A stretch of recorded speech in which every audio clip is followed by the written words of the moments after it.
जम्मू कश्मीर के पहलगांव में दहला देने वाले आतंकी हमले में 26 लोगों के मारे जाने की खबर है, जबकि कई अन्य घायल हैं। घटना दक्षिण कश्मीर के पहलगाम के पास बैसरन घाटी में 22 अप्रैल की दोपहर तकरीबन 2:30 बजे के आसपास हुई। मिनी स्विट्जरलैंड के नाम से मशहूर बैसरन में 6 आतंकियों ने टूरिस्ट पर अचानक हमला कर दिया। सूत्रों के हवाले से खबर है कि हमलावरों में स्थानीय आतंकी भी शामिल हो सकते हैं। चश्मदीदों का दावा है कि 2 आतंकी पश्तो में बात कर रहे थे। संभव है कि ये स्थानीय आतंकी हों। चश्मदीदों का यह भी कहना है हमले से पहले महिलाओं और पुरुषों को अलग किया गया। आतंकियों ने सैलानियों से कलमा पढ़ने को कहा, नहीं पढ़ पाए तो गोली मार दी। चश्मदीदों ने यह भी बताया कि आतंकियों ने सैलानियों के धर्म पहचान करने के लिए उनके कपड़े उतरवाए, उसके बाद गोली मार दी। बताया जा रहा है कि आतंकियों ने इस बर्बर हमले का वीडियो भी बनाया। बहरहाल राष्ट्रीय जांच एजेंसी एनआईए की टीम श्रीनगर पहुंच गई है। शुरुआती जांच में यह बात सामने आई है कि इन आतंकियों की कोशिश कई विदेशी पर्यटकों की हत्या करना था। दावा यह भी किया जा रहा है कि ये आतंकी मुजफ्फराबाद और कराची से लगातार संपर्क में थे। आतंकी सेना की ड्रेस में पहलगाम पहुंचे थे। जांच एजेंसियों ने चश्मदीदों के बताए हुलिये से 3 आतंकियों के स्केच जारी किए हैं। इन आतंकियों के नाम हैं आसिफ फौजी, सुलेमान शाह और अबू तलहा। आतंकियों की तलाश में राष्ट्रीय राइफल्स, सीआरपीएफ और जम्मू कश्मीर पुलिस मिलकर बड़ा सर्च ऑपरेशन चला रही है। पहलगाम हमले पर नई दिल्ली में कई हाई लेवल मीटिंग्स हुई।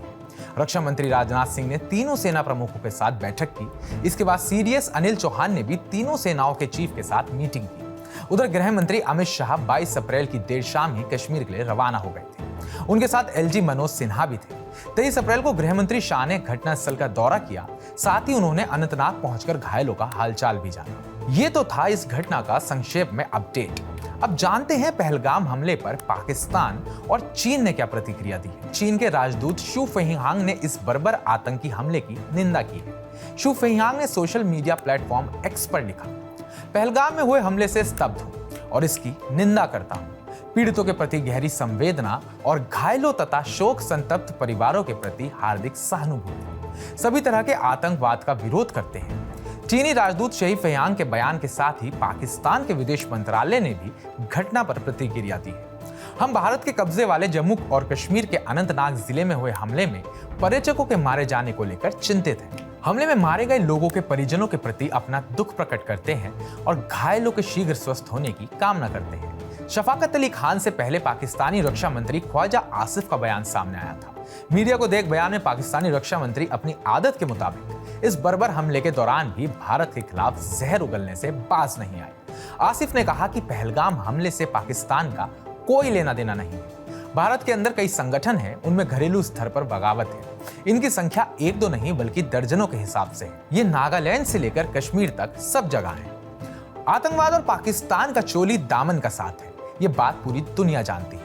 ये पहली बार नहीं जब भारत में आतंकी हमला हो और पाकिस्तानी हुकूमत ने उससे पल्ला ना झाड़ा हो। 26/11 को मुंबई में हुए आतंकी हमले को भी पाकिस्तानी सरकार ने सिरे से नकार दिया था। तत्कालीन प्रधानमंत्री यूसुफ रजा गिलानी ने तो आतंकियों को पहचानने से भी इनकार कर दिया था, जबकि मारे गए आतंकियों के पास मिले दस्तावेज साफ इशारा करते थे कि यह पाकिस्तानी प्रायोजित हमला है। भारतीय एजेंसियों की जांच में यह सामने आया था कि 26 आतंकियों को पीओके स्थित मुजफ्फराबाद में ट्रेनिंग दी गई थी। इसमें से 10 को अरब सागर के रास्ते भारत भेजा गया था। हमले का मास्टरमाइंड डेविड कॉलमन हेडली था, जिसका सहयोग पाकिस्तानी मूल का नागरिक तहव्वुर हुसैन राणा कर रहा था। जांच में यह भी सामने आया था कि इनके तार पाकिस्तानी खुफिया एजेंसी आईएसआई से जुड़े हुए थे।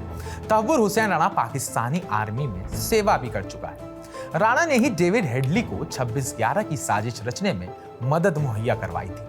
हाल ही में तहव्वुर हुसैन राणा को अमेरिका से प्रत्यार्पण के जरिए भारत लाया गया है और अब उस पर कानूनी कार्रवाई जारी है। 26/11 के बाद 14 फरवरी 2019 को जम्मू कश्मीर के पुलवामा में सीआरपीएफ के काफिले पर आतंकी हमला हुआ था। आतंकियों ने एक कार में विस्फोटक लगाकर जवानों की बस को टारगेट किया था। इस हमले में सीआरपीएफ के 40 जवान शहीद हुए थे। हमले की जिम्मेदारी पाकिस्तान स्थित आतंकी संगठन जैश-ए-मोहम्मद ने ली थी। जैश की ओर से हमलावर आदिल अहमद डार उर्फ आदिल अहमद गादी टेकरनन वाला उर्फ विकास कमांडो का एक वीडियो भी जारी किया गया, जो काकापोरा का रहने वाला था। वो 1 साल पहले ही जैश में भर्ती हुआ था।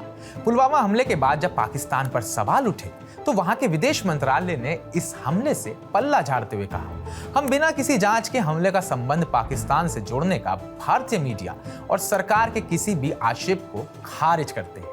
ये एक गंभीर चिंता का विषय है।